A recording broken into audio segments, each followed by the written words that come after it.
No vídeo de hoje vamos colocar o Bitcoin lado a lado com o ouro e com o dinheiro fiat, ou seja, as moedas tradicionais como o euro e o dólar. E o objetivo vai ser compará-los como reserva de valor, ou seja, a capacidade que eles têm de guardar o valor ao longo do tempo. E para isso vamos analisar alguns fatores-chave de cada um: escassez, portabilidade, confiança e o risco individual. No final espero que sejam capazes de identificar quer as vantagens, quer as desvantagens de cada um e o porquê de muita gente chamar o Bitcoin do ouro digital.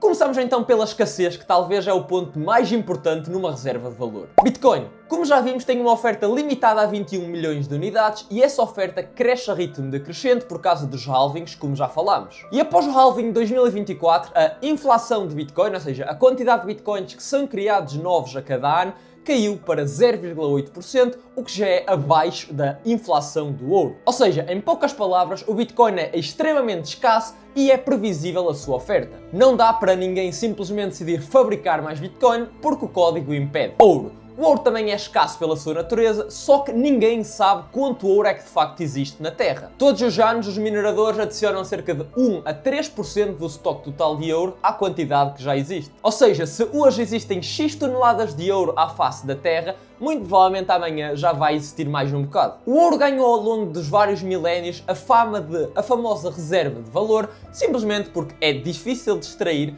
e é escasso, mas tal como eu estava a dizer, ninguém sabe até que ponto. Só que ainda assim, o ouro comparativamente ao Bitcoin não é absolutamente finito, porque se alguém amanhã descobrir uma nova mina ou inventarem uma tecnologia que permita ir minerar ouro, por exemplo, aos asteroides, essa quantidade que nós achamos que é o limite máximo vai aumentar exponencialmente. Dinheiro fiat. Aqui obviamente que a história é completamente diferente, porque não existe nenhum limite máximo, os bancos centrais emitem o quanto quiserem. E o resultado é, como já falámos, a inflação, ou seja, ao longo do tempo, todo o dinheiro fiat tende a perder muito valor. Um dado impressionante é que desde 1925 o dólar já perdeu quase 95% do seu valor, ou seja, algo que na altura custava $1, agora custa praticamente $20, o que só nos mostra que ao longo do tempo é uma péssima ideia guardar o teu capital em dinheiro. Bitcoin. Em termos de portabilidade, o Bitcoin é sem dúvida o grande vencedor. Isto porque, como ele é digital, em minutos ou até segundos, se tiveres acesso à internet, consegues fazer uma transação para qualquer lado do mundo. E isso não depende da quantidade. Podes querer enviar 100, 1 ou 0,0001 bitcoins, basta teres acesso à internet e é tão fácil como enviares um e-mail. Além disso, podes carregar centenas de milhões de dólares numa pendrive, decorar as 12 palavras da tua senha e ir para qualquer lugar no mundo com o teu dinheiro. E esta é claramente uma portabilidade absurda que mais nenhum ativo consegue oferecer. Ouro. O ouro, por ser alguma coisa física, é claramente algo que não é assim tão fácil de ser portável em grandes quantidades. Imaginem andar por aí com alguns quilos de ouro no bolso, para além de ser nada prático, obviamente que não é seguro. Imaginem, por exemplo, querer mandar quilos de ouro, toneladas de ouro, para alguém no outro lado do mundo. Envolve aqui uma série de burocracias, desde os custos de transporte, tens de ter um transporte super seguro, custos de alfândega, declarações, tudo e mais alguma coisa. E por causa disso, grandes quantidades de ouro normalmente não se mexem, estão guardadas em algum cofre, como por exemplo o Fort Knox, e ficam lá quase sempre. Ou seja, o ouro é muito bom para quem quer guardar uma grande quantia num lugar seguro, mas é horrível para transacionar no dia-a-dia e para levar para onde quer que tu vás. Dinheiro fiat. Aqui obviamente temos duas opções que têm de ser separadas, ou em espécie, ou seja, as notas, ou digitalmente. Em espécie até que é portátil, mas para pequenos valores, ou seja, tu facilmente consegues levar algumas notas na tua carteira e ir para onde quer que vás, mas experimenta levar 100 mil euros na tua carteira e vais ver o que te acontece quando tentares mudar de país. Já claro que se estivermos a falar de dinheiro eletrónico, ou seja, na tua conta bancária, aí já é diferente, podes fazer uma transação para onde quiseres. Só que essas mesmas transações neste momento ainda são muito burocráticas, ou seja, vão passar muito provavelmente por inspeções, vais ter de declarar para quem e para o que é que aquilo é, podem ter comissões, etc. E para não falar de que aquilo não te dá autonomia total, como já vimos nos outros vídeos, ou seja, precisas de depender de bancos ou de outras entidades e precisas de acreditar de que eles de facto vão cumprir tudo o que tu pediste.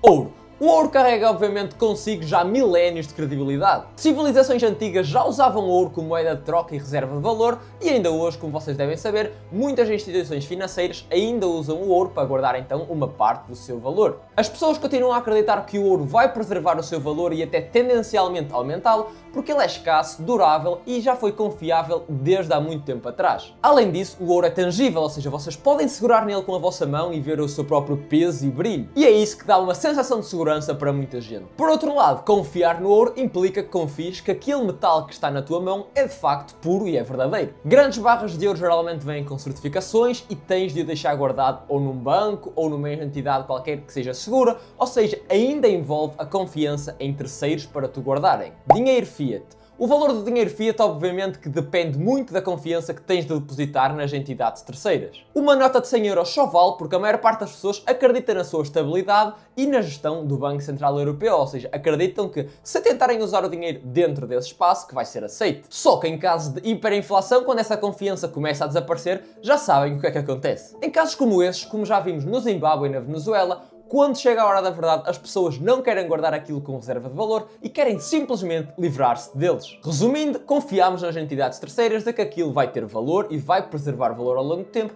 mas também, como já vimos em vários dos outros vídeos, essa confiança muitas vezes é completamente destruída. Bitcoin. Aqui a confiança assume um papel totalmente diferente. O Bitcoin é frequentemente descrito como um sistema que não precisa de segurança, como também já vimos anteriormente, porque já vimos que não é preciso confiar em entidades terceiras nenhumas, apenas no código e na matemática. A segurança das transações é garantida pela criptografia e pela distribuição na rede e não por nenhum banco central. Claro que por ainda ser novo, o Bitcoin ainda está a ganhar a confiança das pessoas e há muita gente que fica um bocado aquém porque principalmente não consegue pegar no Bitcoin como consegue pegar no ouro. Mas a resposta é: confiamos na solidez do projeto. Já se passaram mais de 15 anos e nunca houve nenhuma falha, ninguém conseguiu hackear aquele sistema. E como vocês devem saber, existe 1 milhão de Bitcoins que foi deixado pelo criador anónimo do Bitcoin, Satoshi Nakamoto, que nunca foi mexido e, para além disso, nunca ninguém então conseguiu lá entrar. Seria uma oferta incrível para os hackers tentarem ir lá buscá-lo e se até hoje não o fizeram, é claramente mais uma prova da sua solidez e robustez. Além disso, o Bitcoin é totalmente transparente, qualquer pessoa pode auditá-lo e ver quantos Bitcoins existem, quais transações foram feitas e quais é que são as regras do sistema. E por causa disso, com o tempo e a familiaridade, a confiança no Bitcoin tem cada vez crescido mais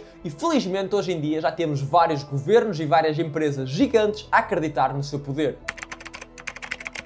Ouro. O ouro é considerado um ativo de muito baixo risco ao longo do tempo em preservar o seu valor. A sua volatilidade no curto prazo é muito baixa quando comparamos com, por exemplo, criptomoedas ou ações e muito dificilmente algum dia vai perder todo o seu valor porque continua a existir a procura para tal. Os riscos ao ouro são então, em primeiro lugar, o risco de custódia, ou seja, tens de conseguir garantir que ele está guardado num local seguro para não ser roubado, seja ele um banco, ou seja, algum local que seja extremamente seguro e protegido. O risco de liquidez, porque se quiseres vender grandes quantidades de ouro, não é assim tão fácil de conseguir fazer essa troca muito rápido. E também o risco regulatório, porque já existiu casos onde os governos confiscaram o ouro aos cidadãos e apesar disso não ser comum, é de facto uma possibilidade. No entanto, no geral o ouro é sim visto como um refúgio de valor e é por isso que em situações de guerra ou de muita instabilidade o preço tende a aumentar para preservar o património. O risco do ouro acaba muitas vezes por ser mais o da oportunidade, ou seja, ele acaba por não oferecer tantos rendimentos como outros investimentos, mas oferece sim mais estabilidade. Dinheiro fiat. Para a reserva de valor, o dinheiro fiat já fomos aqui muito claros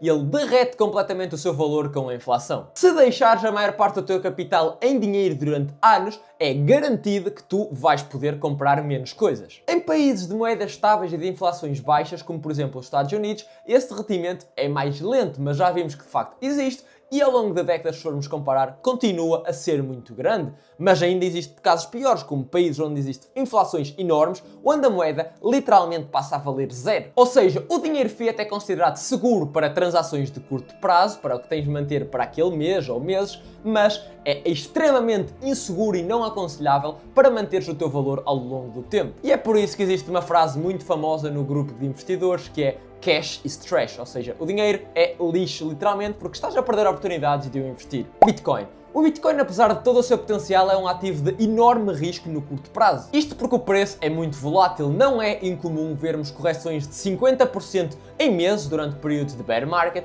ou até aumento de 100% ou mais em alturas de euforia. Ou seja, quem comprar hoje com o objetivo de vender no próximo ano é algo muito arriscado. Existe uma grande probabilidade de tu no final teres menos dinheiro em fiat do que tinhas ao início se errares o timing. Então, para horizontes de tempo ainda menores, é muito mais arriscado sequer tu considerares o Bitcoin para uma reserva de valor. No entanto, se considerares um horizonte temporal de 4 ou mais anos, até hoje nunca houve ninguém que comprasse Bitcoin e esperasse mais de 4 anos e tivesse prejuízo. Nunca! Ou seja, o Bitcoin recompensa quem de facto tem paciência. Em média, nestes últimos 15 anos de existência do Bitcoin, o aumento anual foi de 50%. Ou seja, acaba por crescer bem mais do que de facto oscila. Mas claro que isso aí vem acompanhado de muitos sustos pelo meio e de muito sangue frio. Outro risco do Bitcoin é a regulamentação, porque se tu tiveres os teus Bitcoins numa exchange, como já vimos também no último vídeo, os governos podem sempre te bloquearem aquele capital, ou mesmo que não tenhas, podem sempre impor algumas taxas excessivas. E por isso, qualquer ameaça de algum tipo de regulação contra o Bitcoin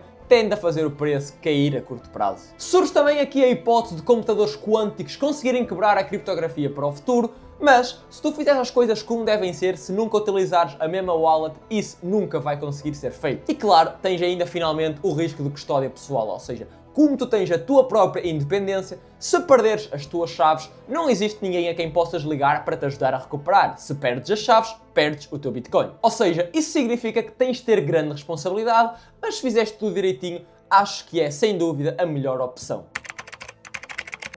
Não existe uma resposta única e simples para qual destes três é a melhor reserva de valor. Acho que isto aqui acaba por depender muito do perfil da própria pessoa. O ouro tem a tradição e estabilidade ao longo dos séculos a seu favor. O dinheiro fiat é insuperável para transações do dia a dia, mas claramente perde o seu valor ao longo do tempo. Já o Bitcoin surge aqui como uma fusão interessante dos dois, tem a escassez do ouro e a portabilidade do dinheiro digital. Ainda apresenta alguns riscos, principalmente a curto prazo, por ser algo novo, mas tem aqui um potencial enorme de valorização e de independência do sistema tradicional. Muitos veem o Bitcoin como uma espécie de ouro digital, porque não substitui o dólar nem o euro nas transações de curto prazo, mas surge como um complemento de reserva de valor, tal como o ouro surge. E depois, claro, existem outras pessoas que preferem diversificar um bocado de ouro, um bocado de Bitcoin, um bocado de imóveis, para se conseguirem proteger nas várias frentes. Mas e para ti, qual destes três é que te atrai mais? Bitcoin, ouro ou dinheiro fiat? Deixa aí em baixo nos comentários, ou outra opção também que tu te lembres. Obrigado por verem o vídeo até aqui e se gostaram deixem já aí o vosso like, sigam o canal e se quiserem tirar as vossas dúvidas,